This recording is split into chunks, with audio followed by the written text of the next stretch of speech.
y'all. Tonight's theme is transmitted. Stories about things that are passed on. Yeah. Tori, what's your transmitted story? I think HIPAA prevents me from saying anything. I'm protected. Okay, sorry. Davey, I know you've transmitted something. What's your transmitted story? No? Okay. No, I mean cargo, obviously, right? Right, yes. Your last girlfriend, Copious maybe? amounts of drugs, yeah. Okay. Drugs. He's not really a drug dealer. No. You're going to scare them. Jesus. Sorry. That got out of hand quickly. I'm so sorry. It's going to be like this all night. You guys are going to have to stay with us. Okay. So Davey, right. okay, transported his girlfriend. Got that? All right. Transmitted, my girlfriend. Yeah. Transmitted. She's AI, so there we go. All right, we're going to get right into it. This is going to be ridiculous. The first storyteller tonight is Alejandra, Mera, Sánchez, Alanís. Alejandra is going to share a story about the inspiration for connecting with others across radio waves. Everyone, please put your hands together for Alejandra, Mera, Sánchez, Alanís.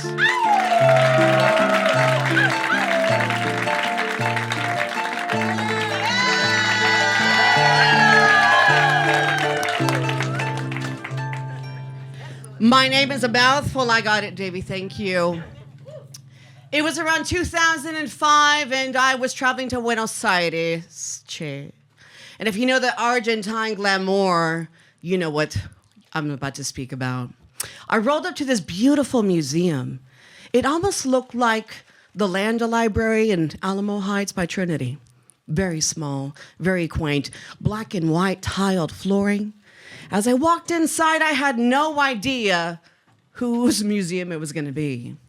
I was 23, pretty green behind the ears. I just graduated, was a newlywed at the time. As I walked into this palace, it was the home and foundation of Maria Eva Duarte, Eva Perón.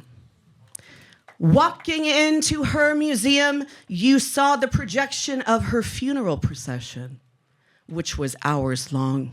In the background was a tango music playing, a bajo fondo, and you were transfixed as you walked in. You knew this woman's voice and her story were something to know about. As I walked to the back, seeing and listening to her most powerful speech, I learned that she was one of the first female radio show hosts of Latin America. Not only that, being progressive as a feminist and as a social justice warrior, she was on the radio waves before she was Evita. Now, when you saw this woman speak, it had some conviction in her bones. And I said, I want to do radio. This was 20 years ago, mind you. And I'm going to fast forward a little bit, 20 years later. Now, I'm a teacher, and you know those teacher hours we have to do. Who's some teachers in here? Anyone in here? Okay, all right. Those painful hours we have to do in the summer, right, Helen? All right. So I'm looking at the catalog, and I see Bilingual Language Academy. Awesome. Given by Dr. Carmen Tafoya. I said, wow, I'm going to take this class. I'm stoked about it. I want to meet her. I've heard so much. I've read about her. I've read her work. And at the time, I started to write my book of poetry. So me thinking, I'm going to kill two birds with one stone. I'm going to take and fold up my lovely little poetry in one little paper and have a conversation with the majestic Mera, Dr. Tafoya at lunchtime. What was I thinking? Who was I? I don't even know. But I said, I have to meet this woman. I approached her, and I said, Dr. Tafoya, I'm Alejandra. I'm a writer.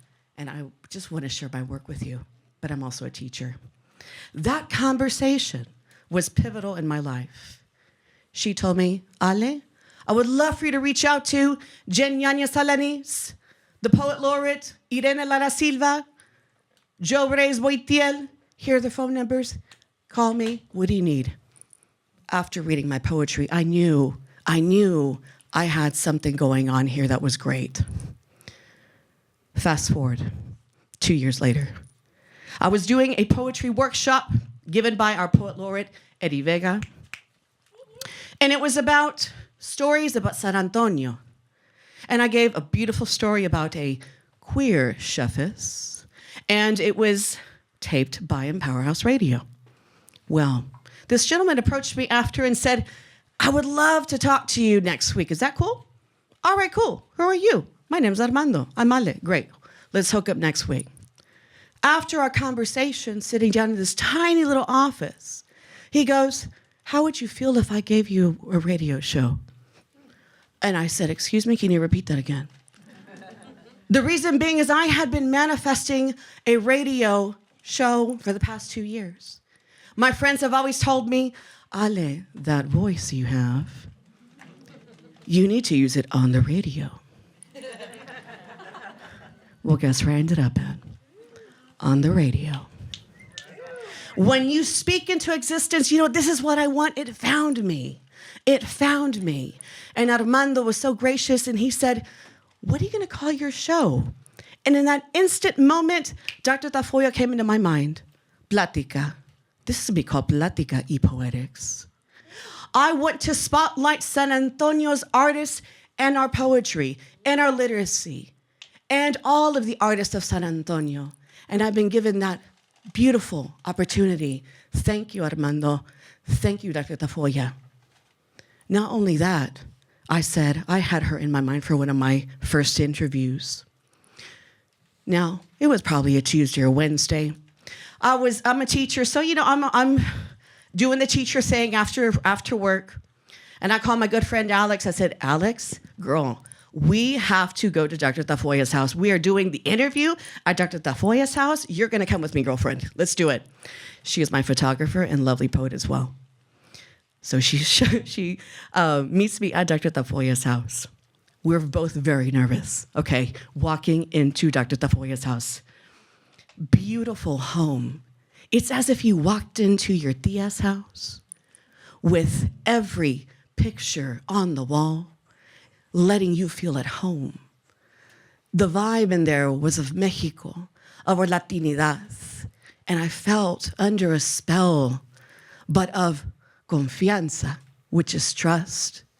And I was entrusted in that moment to listen and to chronicle and to write down her story. That was a pivotal moment in my life when she told me, Ale, you are doing the work now. After I told her, thank you for doing the work for me. My life shifted in that moment. And I noticed and I knew that this project, working, transmitting to the airwaves, was bigger than me. It is getting those stories out there of our artists, of our storytellers, transmitting and transmuting out to this world. With that being said, I'm the creator of Plática and Poetics. And if you want to tune into 101.5, you know where to find me. It has been a journey to hear myself on the radio. One of my good friends said, Ale, how did you feel listening to yourself? I said, I learned the power of the voice, not just the voice of my voice now. Muchas gracias. This is Alejandra from Powerhouse Radio 101.5, Plática y Poetics. Thank you for listening. Gracias. Do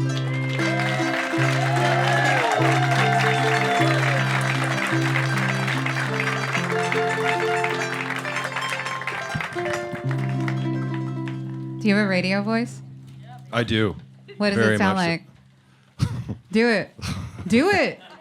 Hey, thanks for calling. Ew, white men.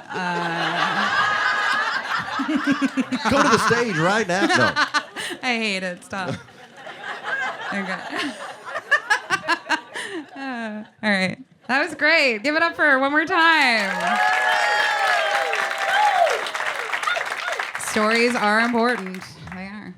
And our next storyteller There we go. is Kristin Paredez. Kristin shares a story about a desire to be in the medical field with less blood. Please welcome to the stage, Kristin Paredez.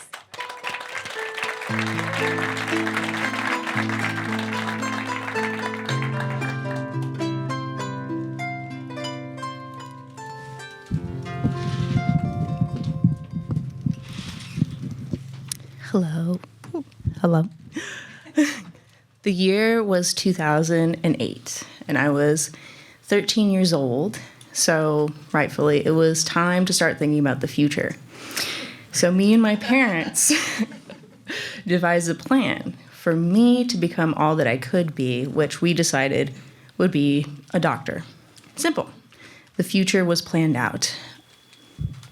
And it was super simple to think about, but very difficult to execute because I have a problem with fainting. And I didn't know that until I started shadowing my dentist. So I don't know if you guys have ever smelled or encountered a gangrenous tooth or a root canal, but once they started drilling, I started feeling nauseous, more nauseous than when they came in. So down I went, and I got injured. And the next one that I shadowed was a podiatrist, and a podiatrist is a foot doctor. So even better. So I was okay the first few ingrown toenails, but when a person started jerking their foot away and crying, I was like, all right, I'm going down. So I couldn't handle blood. I could not handle the person reacting in real time. So I thought, well, maybe I'll just go ahead and work on dead people. I love forensic files. I love Dr. G. Dr. G. There you go. I'll just work on dead people. They can't react unless they're having rigor mortis. So I hit up my uncle. I'll use his real name because I'm going to say it. My Uncle Willie. So I was like, hey, Theo, can you let me see what you do day to day? And he was like, of course. I've never had that question before. And he said to make sure to wear all black, which was perfect because I was goth at the time.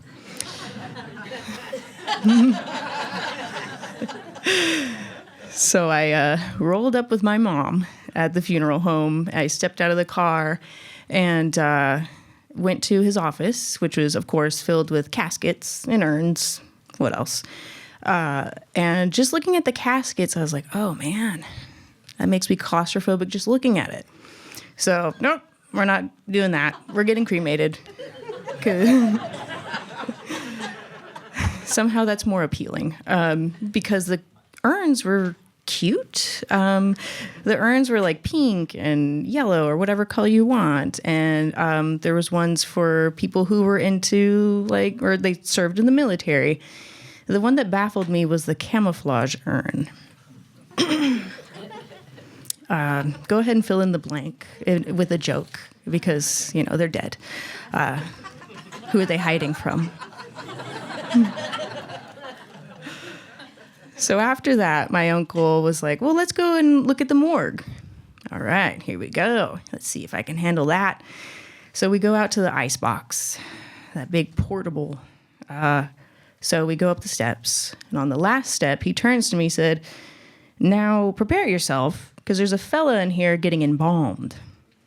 And he turns to the door, and I was like, all right, whatever that means. Prepare myself for seeing this. And sure enough, opens the door, and there's a fella in there getting embalmed. And in one tube is going clear fluid, and out the other tube is coming out red fluid, and the person is turning in different colors. And I was like, all right. Okay, I can handle this. The smell is of death and chemicals. And right next to him is a lady who is getting her hair did and her makeup also done. And they have a picture of her from when she was alive. And then I see her on the table dead, obviously.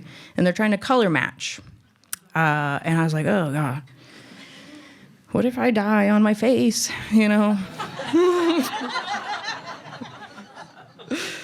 So I was like, yes, even more reason not to do the casket thing.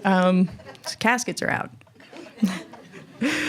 So the next adventure we go on is lunch, because that's exactly what you want to do after spending time in a freezer, with a lot of dead people.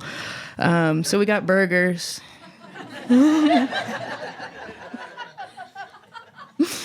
Yes, we did. And he told me what we were doing before we went, and I just was like in La La Land. I didn't really pay attention. And so we were in the car eating some burgers, and I was like, hey, what are we doing actually? Where are we going? You said we were going somewhere. And he was like, yeah, we're going to drop this fella off. He loves using the word fella. And I was like, this fella? What are you talking about? You know? And I kept hearing like a tung, tung, tung in the back when we were turning the car, and I was like, let me look over there. There's a box the size of a human body in the back, and I'm realizing, we're in a hearse. We are in a hearse, and I didn't even realize it. So I've been eating this hamburger with a dead body in the background. So I was like, okay. So we drove off to the crematory, and the owner of the crematory was basically like, hi, you're here for, Uncle Niece Day, and this is a furnace. And I was like, a furnace? It's summer, it's hot. And also it's hot because of the furnace. So he opens it up because he asked me, do you want to see it? And I said, of course, because I'm goth. So he opens it up, and it's like, hell. It's like, oh, okay. So casket versus urn, both are terrible. I don't ever want to die. And so, yeah, it's just as scary as you would imagine. There's like the outline of where the person was laying, and it's slowly disintegrating. And I'm like, oh, God. So he slams it shut, and he's like, what do you think? I'm like, yes. That is how you turn people to dust. So, needless to say, right now I'm a speech language pathologist. I can handle spit more than I can handle blood, but the moral of this story is try it because, I love this story. It's one of my favorite memories of all time. So thank you for letting me share it with you.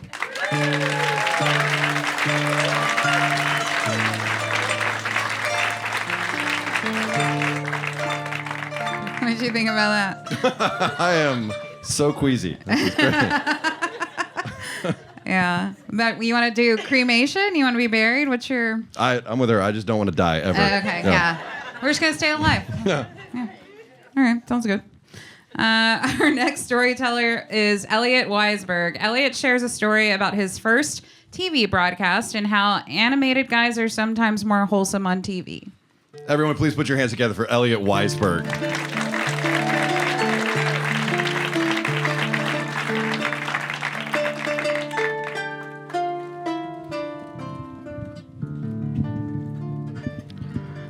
All right, y'all. So, people say that you shouldn't meet your heroes. And I don't know if that's true, for all role models, but I do know that that for sure is true if your role model happens to be Charlie Brown. So, a long, long time ago, in a place not all that far from here, in a year they called 2021, long, long time ago, I had just graduated college. So when I graduated with a degree in radio, TV, and film communications. And when I graduated, I immediately started applying to every single job that I could find at a news station that had a job opening. And, previously to this point, all of my work experience has been as a line cook in kitchens, except for a very brief position filming high school football for a public service local television station, a public access channel. And when I was working in restaurants at those jobs, I learned how to sear steaks, shuck oysters, and smoke cigarettes. But honestly, a lot of the chefs took a ton of time out of their day to show me, different tricks and tips, things that they had learned throughout their years in the industry. And they really spent a lot of time training me. And then I finally, after applying to 100 of these jobs at these news stations, I finally got a job in San Antonio at a local news station that will not be named.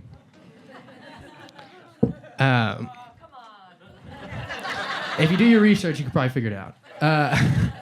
But I got this job, and to my shock, I was really nervous because this was my first big boy job, and they spent almost 0 to no time training me. They basically were like, "Here's how to turn the camera on. Here's the shelf you put it on when you're done." And so, like, the first couple of weeks, I asked every single question I could possibly think of because I was terrified of either making myself or somebody else look bad on live television. That was, like, my biggest fear. So, I don't know, it was about either, like, the second or third day of the second or third week I've been working this job, and I got assigned my very first live interview in the field. And I was really nervous. So I showed up to work early, and I got all my camera batteries, I got all my microphone batteries, all the cables I needed. I loaded up the van, and I started driving over. And on the drive, I didn't know what to expect. All I knew is that I was going to a corn maze at a flea market. That's all I knew. And then when I found out when I got there, I was pleasantly surprised when I got out of the car because it was gorgeous. It was, like this giant corn maze and this giant, there were huge pumpkins everywhere. There were giant cardboard cutouts of all your favorite Peanuts characters. There was Snoopy and Linus and Woodstock. It was a perfect, like, family-friendly location for us to put on our morning show. And then Charlie Brown showed up. And he made a bold entrance. I saw him feet first. He kicked his way out of an Uber with Charlie Brown shoes on. Yellow Vans with a black zigzag. And that was the first thing I saw. And then the first thing I heard was him shouting crazy homophobic comments about Ryan Seacrest. He was like, "Who wants to watch him on a New Year's Eve party? I should be on the New Year's Eve party. I'm Charlie Brown." Evidently had smoking several cigarettes since Charlie Brown and the Great Pumpkin. So then, as I'm thinking, this is kind of wild, but, first impressions aren't always accurate, so I'm trying to give him the benefit of the doubt. And as I'm thinking about this, he starts walking up to me. I realize he's making a beeline directly towards me. And before he's fully in earshot, he's going through a laundry list of, requests and complaints. And as soon as he gets in earshot, I can hear what he's saying. He's saying, "Why is the reporter not here? How come I'm talking to her in an earpiece?" And I said, "Listen, man, there's a lot of segments in our show. There's a lot of, sometimes that's how live television works." And he goes, "Well, if that's the case, pull her up on your phone so I can see how hot she is. If she's worth talking to."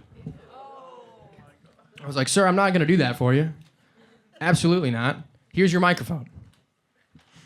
So I give him his microphone, and immediately he goes into more complaints. He goes, and this is my favorite one. He said, "Why is it morning?" Yeah. Now I'm Jewish, so people have, blamed me for the weather. But never before has somebody asked me, "Why is it morning?" It's a pretty regular cycle, you know what I mean? So at that point, after that, he goes, he continues, and I didn't really realize what he was saying, but he goes, "Why is it morning? I'm Charlie Brown. I should be on primetime." He refers to himself as Charlie Brown the whole time, by the way. "I'm Charlie Brown. I should be on primetime." At this point, I'm getting a little fed up, so I say, "I'm not your agent, man. I'm just the camera guy. If you want me booking your gigs, I'm going to take 10%.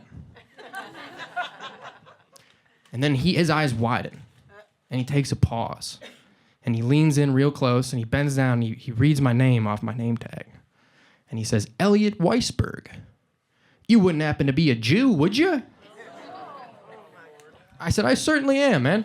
I definitely am." To which he didn't respond. He responded by taking 3 giant steps back from me, whispering something to his assistant that I never heard. And I don't know what he said, but I can't assume it was all that positive. I don't think you make a comment like that and then whisper to your assistant, like, "I love Seinfeld." I don't think that's what it was.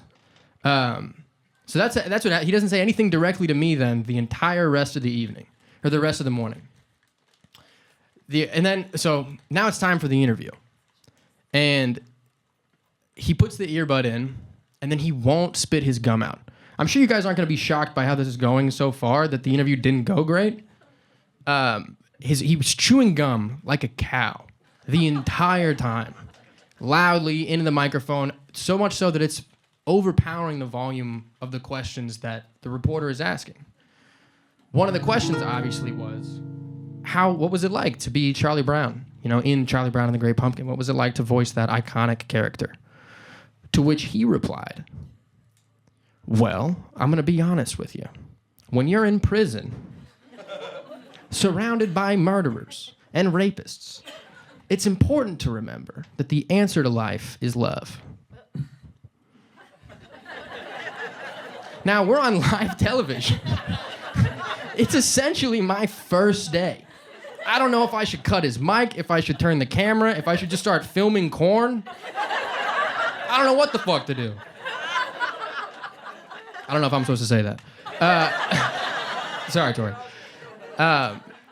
So then, I don't know what to do. We have a second interview that's supposed to take place after that. While I'm freaking out, shaking the camera, the reporter takes the cue. I should probably end this interview early. So she ends the interview early. She gets out of there. And then I made the call. I was like, we should cancel this second interview. This should not be happening.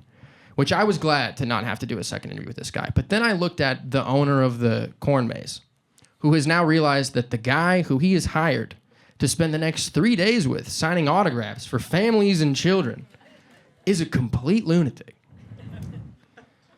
And so I was happy to have canceled the second interview. But not before I did that. In the break, he goes to the car, does, some sniffly drugs, and then grabs edibles to offer to the entire crew.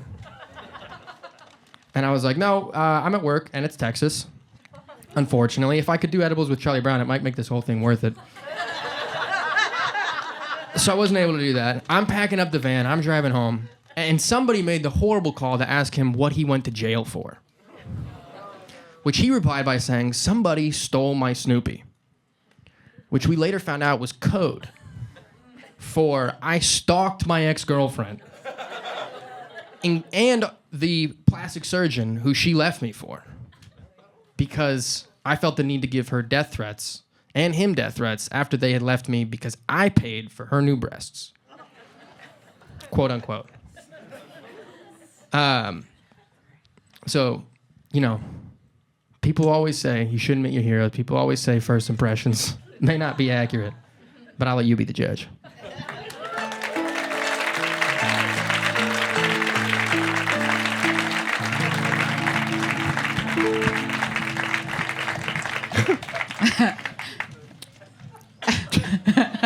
Charlie Brown seems like a pretty cool guy.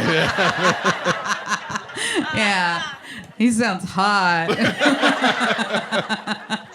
Should I film corn? Yeah, in that limo or whatever. Yeah, something. Okay. Anyway, ooh, that guy's dead. I looked it up. So we can say this. Just kidding. All right. That was the embalming guy. Full circle. All right, we're just callbacks. All right. Are we ready for the next one? Yeah, let's do it. We're doing it. Our next storyteller is Scott Ramos. Ooh. Scott shares a story about an untrustworthy delivery guy. It's him. It's him. We give it up for Scott Ramos.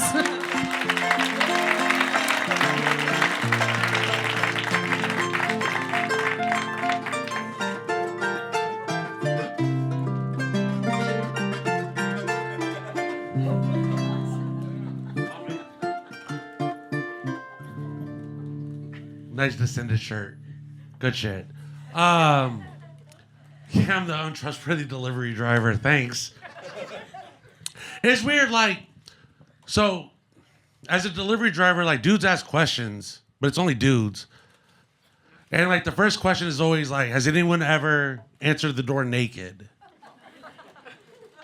No. One time a girl did answer the door in her underwear. And everyone was like, what'd she look like?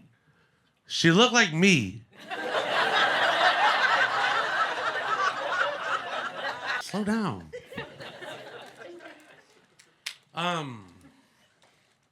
It's weird. So, yeah, I did steal y'all shit. I'm sorry. We're going to pay for this up front. So, like, before there were porch pirates, we were truck thieves. So the shit didn't even make it to the porch. Because we had already had it. Thank you. And it was weird because, like, we had a crew. I had a crew of guys. I needed money. We all needed money, like, really bad. Like, really bad. Fucking rent. And, nice. Like, we had a crew of guys. Like, we had worked previous jobs together, and they brought me in for this job. People always ask me questions like, did you feel bad? No. I wasn't stealing y'all's medicine. Like, I was stealing y'all's shoes and shit.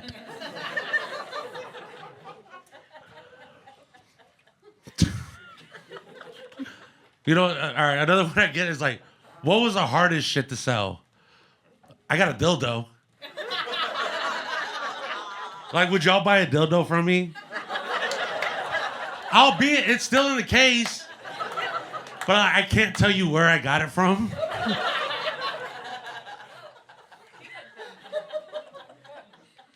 That's Jakey laughing somewhere. All right, so the crew we had, it was like 4 of us. We had 3 rules. It was no selling to coworkers, no posts on social media, and don't get carried away. One of us was like mad older than all of us, so he was like, y'all are gonna fuck this up, so these are the rules. Play your part. And I thought following 2 out of 3 rules was good. It was so easy to steal. I got carried away. I used to hate. People used to piss me off so much when they would try to haggle with me. Like, that was disrespectful. I know it's stolen, but I'm giving you pennies on the dollar to begin with. If I give you something $300, you're like, I'll give you $12. I'm like, get fucked. So I got carried away. I was really good about that. I mean, it almost felt like they were entrapping us to get carried away. It was so easy. And then, like, people talk, like, here's a side note. People always, like, say shit about drug dealers. I'm not that. But they're always saying stuff like, you know, quit while you're ahead, quit while you're ahead. It's not that easy. Like, it's really addicting when you're making money. Just not legally. Pray for drug dealers.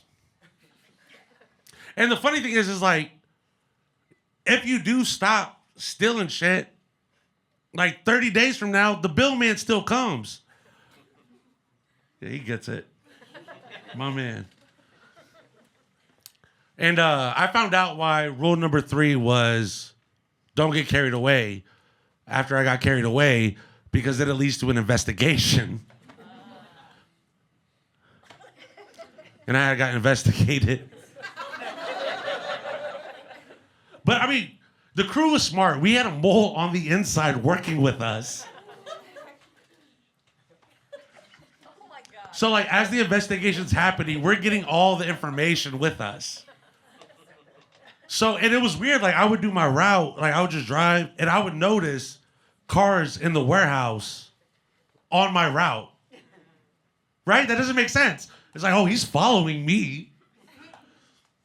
I was like, all right. So I told the crew, you know what? All right. I told the crew, and they're like, you fucking idiot. Why would you ever? But they didn't tell me we had a mole on the inside at the beginning. So I'm like on FBI.gov. Like, what's the statute of limitations?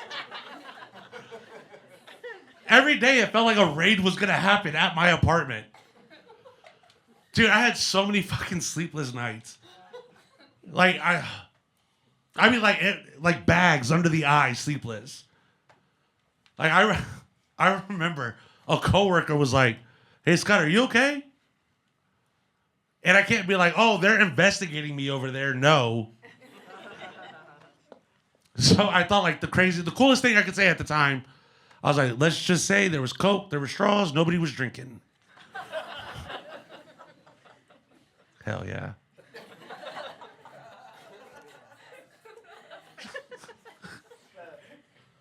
Hell yeah.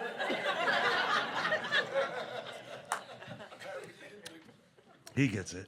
You want to steal? No.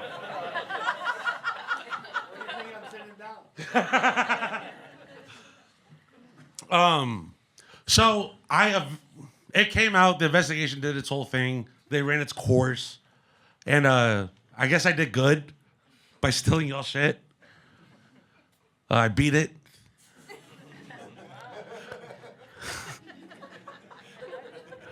It was crazy. And then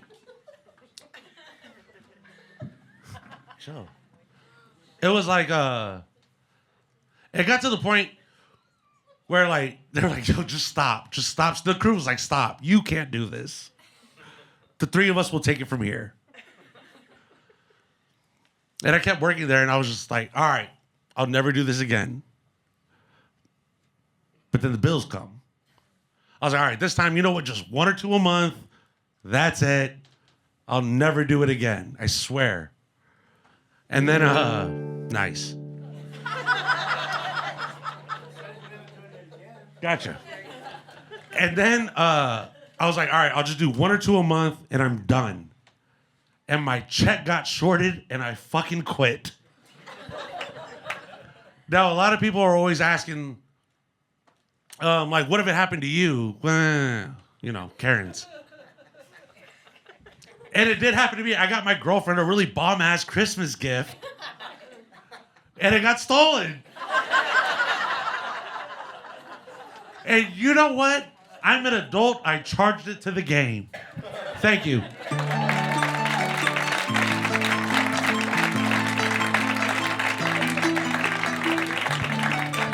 All right.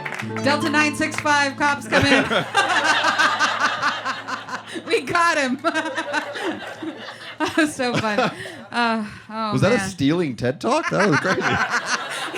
You guys got to steal. No, I believe him. I'm on your side. Holy shit. You guys can give it up for Scott one more time. How about you let all of the storytellers you saw in the first half?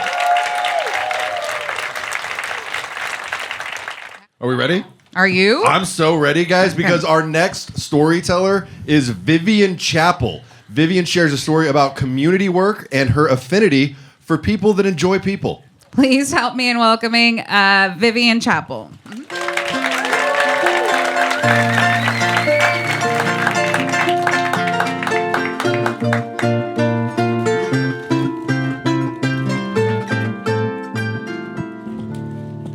Hello. My everyday involves working with people and talking about sex. So I started working in this field because, again, I love people. But what I didn't realize was how much other people love people.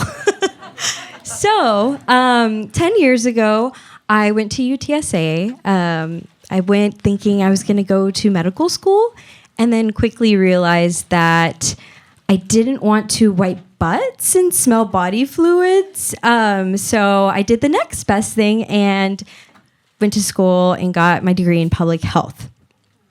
So in public health, I started working, my first real job was working with women and children who had a history of substance use.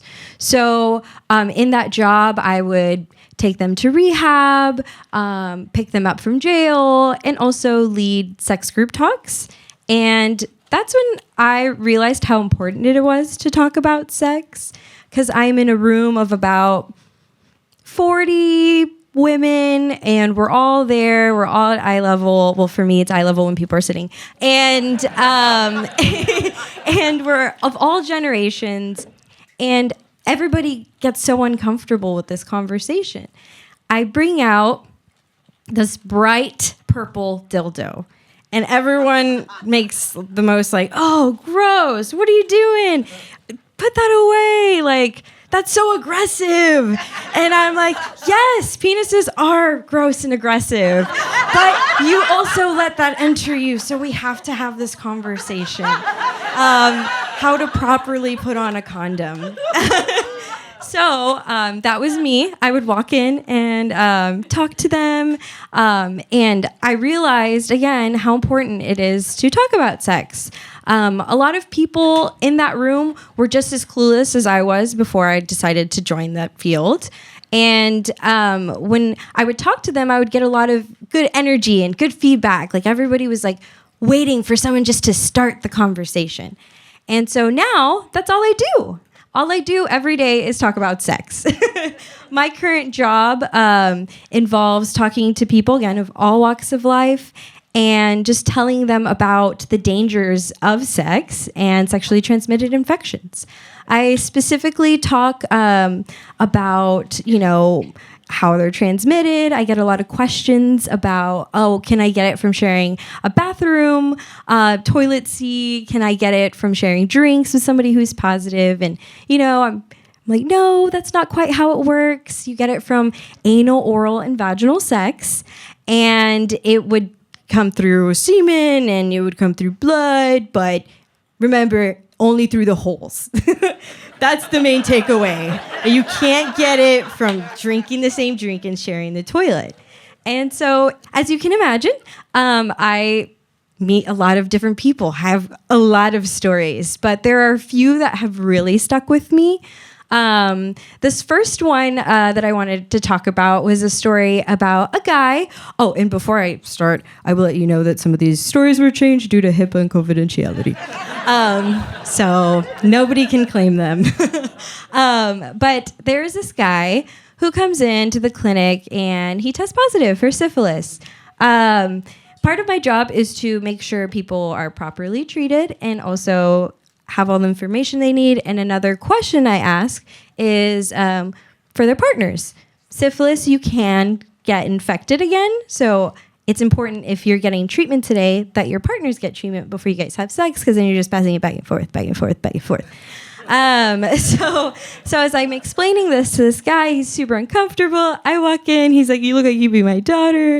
And I'm like, sorry, do you want me to get somebody else? He's like, no, it's fine. Let's just get it over with.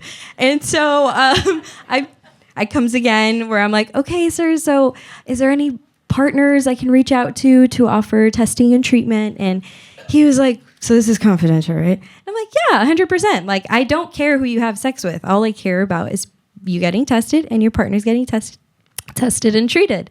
And so he's like, okay, so there's this guy and there's a girl. And I'm like, okay, great. Let's start with that. And so he comes out, he's married. He's been married for 10 plus years. And the guy is his brother-in-law. And when I asked for last sexual encounters, because it's part of my job, they were both last in the 24 hours. And I was like, oh my gosh. And so, but me, poker face, I'm like, wow, yeah, I've heard it all. Mm-hmm, that's crazy. Let's get him in. Come on. Anybody else we could reach out to? No friends? No. Okay, great. And so that one stuck with me. So it does happen to married people. You should get tested yearly, no matter if you're married or not. Another story I had was about this guy, maybe in his late 20s, and he came in because he had a rash on his arms, and it was on both his arms, and it was red, and it was all over. And he came in and was like, I did some research, and I saw that it could be syphilis, so I'm here. And I'm like, okay, yeah, let's take a look. And so we look, and we're talking, and his test had come out positive for syphilis. So I'm explaining, how it spreads and all that good stuff, fun stuff to talk about. And then we were waiting a little bit longer, and then it turns out he also tested positive for HIV.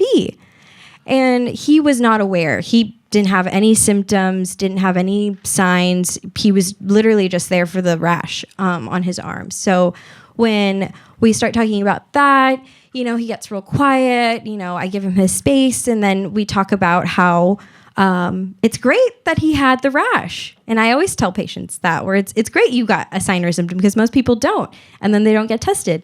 Because in San Antonio, there is a lot of stigma and a lot of, hush, hush, we don't talk about that. But because of the culture in San Antonio, primarily being Hispanic and religious, that's why I enjoy talking about it, to hopefully create a space where people feel like this isn't so weird and taboo, because everyone in here came from sex. So we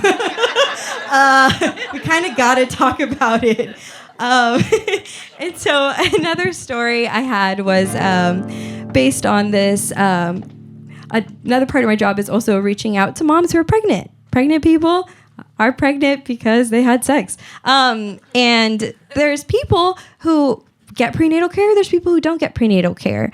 And there's this one patient who came in, and she didn't come in. I got a call that she delivered, and when she delivered, her test was positive. She didn't have any previous history, and throughout all her prenatal care, they didn't test her but one time, and so that's part of my job, to make sure that they test. So unfortunately, she didn't get to go home with her baby after delivering. Baby had to stay in the NICU for 10 days. So again, let's talk about sex. It's really important that we have these open conversations. If you're old enough to have sex, you should be old enough and grown up enough to talk about sex. Thank you.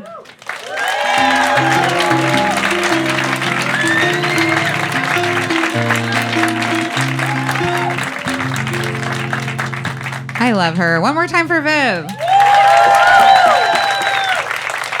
Davey, Yeah. did you know that's where babies come from? I also need to have a very serious conversation with my ex-girlfriend about the toilet thing. Yeah. Honey, syphilis. Aw. You've heard that before. Okay. All right. We're just going to keep moving. Our next storyteller is Jeff Ilardi. Also, TPR employee, Jeff Ilardi, sorry. Jeff shares a story about a hike that saved a radio station. Let's all welcome Jeff Ilardi.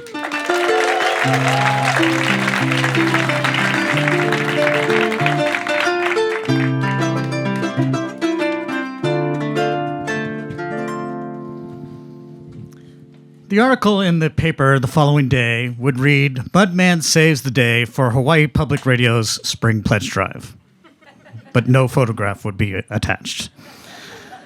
So those of you that don't know what a pledge drive is, the 100 or so of you that didn't make a contribution by scanning that QR code, pledge drives are an important time. I'm the business membership manager. I can check the donations.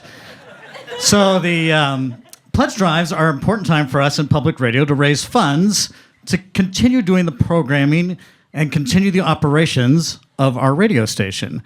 And so a few times a year, we come on the airwaves and ask the public for their support. I've been working at Hawaii Public Radio for about 13 years at this point in time. I'd been the operations director, the program director, the production director, membership director. I was currently the events director running a theater much like this one. Of all the positions I held, transmitter engineer was not one of them. While on Oahu, one of my favorite things to do is go hiking. And there was a trail called the Wili Wili Nui Ridge that goes up the Ko'olau Mountains on the island of Oahu. This trail is about a 1,300-foot incline through rainforests and gets to a ridge. And on the ridge is the transmitter for Hawaii Public Radio. That's probably why I enjoyed making the hike up there. So we're a couple days away from our spring pledge drive. And a rainstorm hits the island of Oahu, and it knocks out our backup transmitter. Now, the main transmitter had been repaired, but they had not had time to reroute the transmission line from the backup to the main.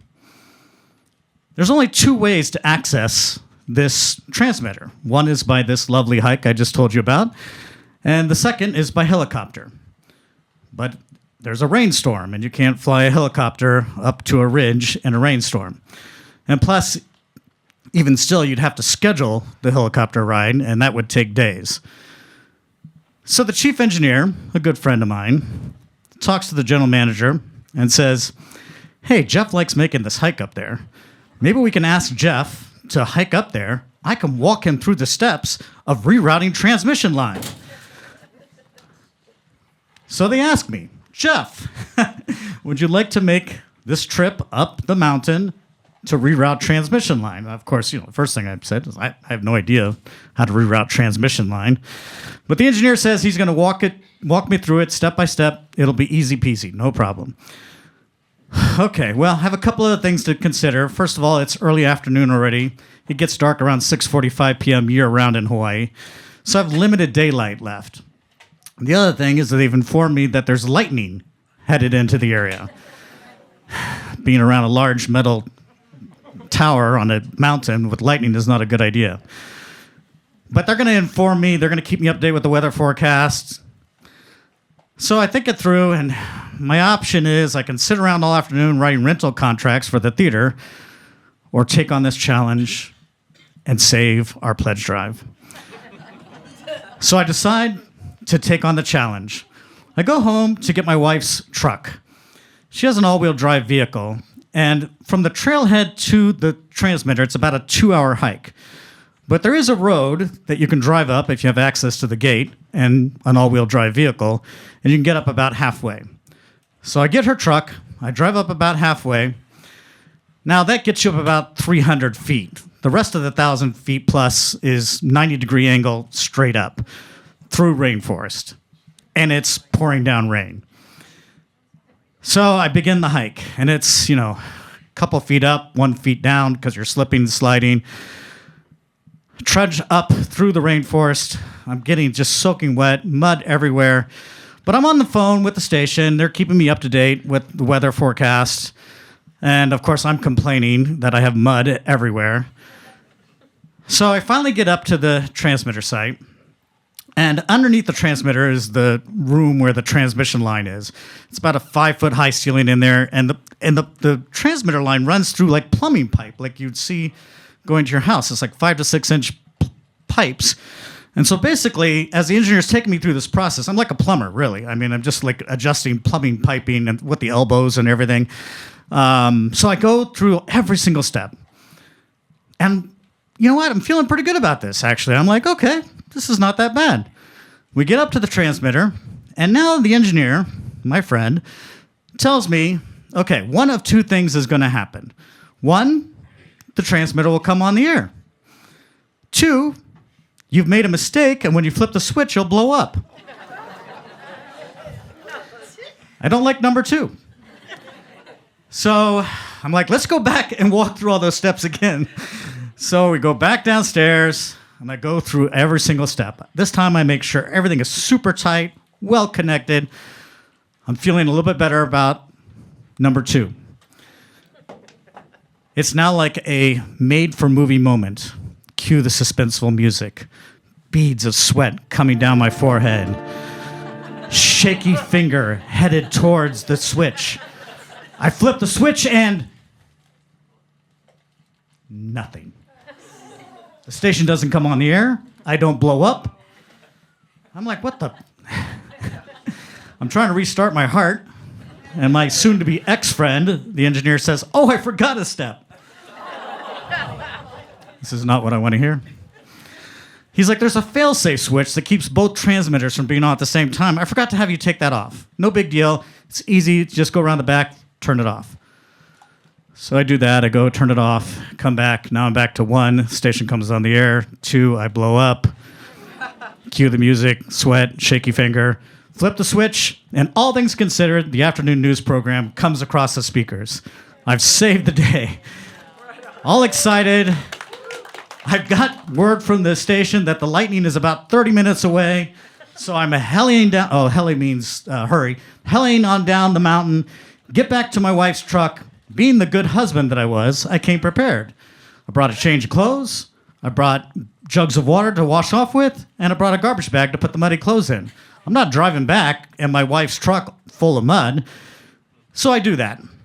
I drive back to the station.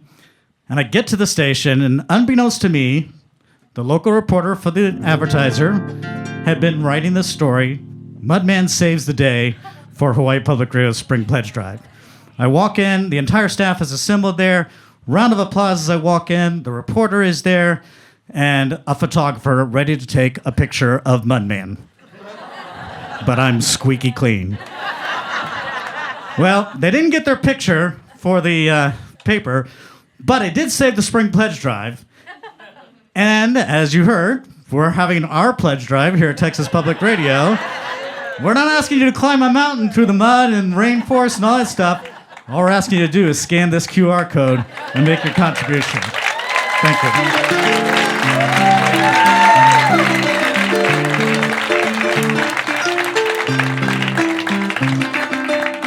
One more time for Jeff. That's awesome.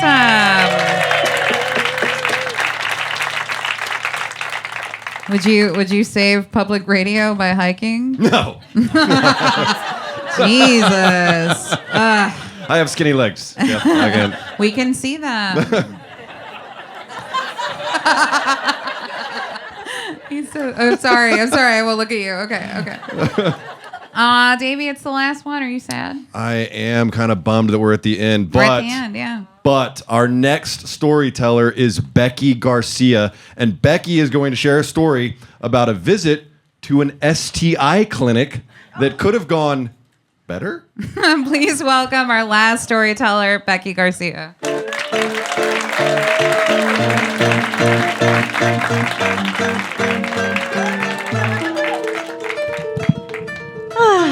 Hello. All right, so this is about the one time I thought I had an STD. And some of you are already laughing, like, don't you mean the first time? No, the first and only time I ever thought I had an STD. I've always been a hypochondriac. I always thought I was dying. Like, I'm pretty sure that I kept WebMD afloat the first few years.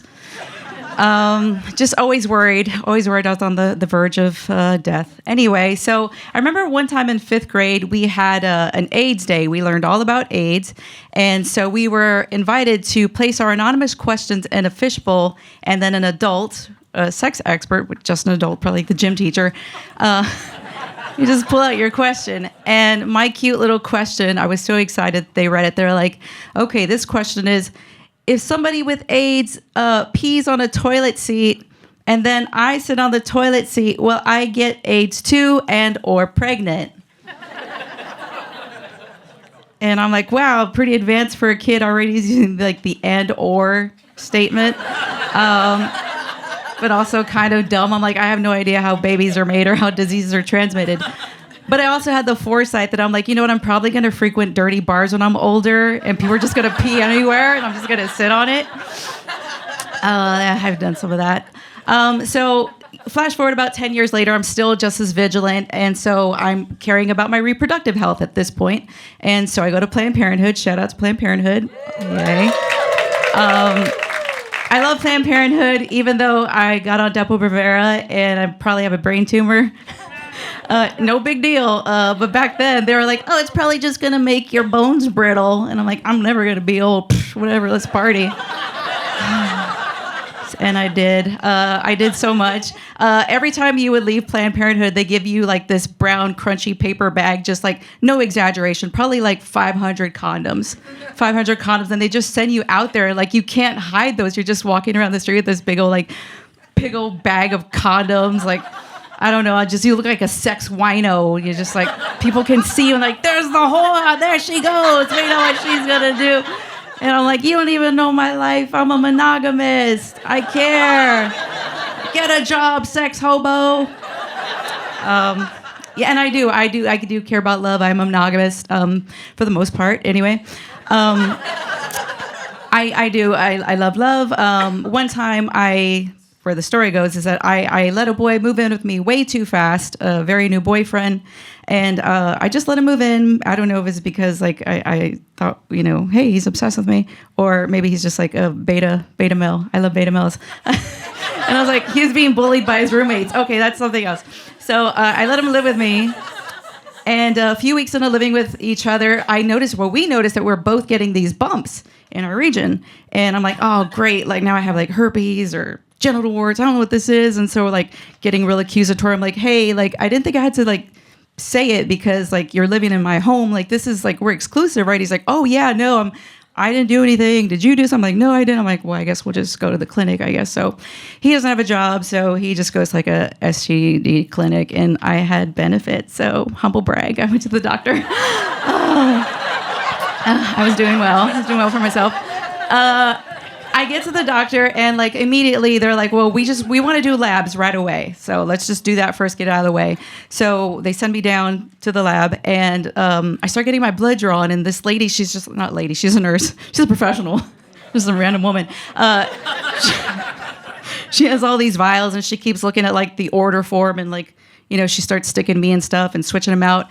And I'm inquisitive. I'm like, hey, this like tests for like all like the STDs, right? She's like, yeah, this tests for like most of them, yeah. And I was like, so like chlamydia, gonorrhea, trick, and I don't even know what that is, but like that too. She's like, everything. And I was like, okay. And so like herpes and syphilis, she's like, yes, those two. I was like, and HIV too, right? I mean, like HPV. She's like, yeah, it'll test for HIV. I'm like, no, I meant to say HPV. Will this also test for that? Because it's like bumps and stuff. She's like, I can't answer any more of your questions.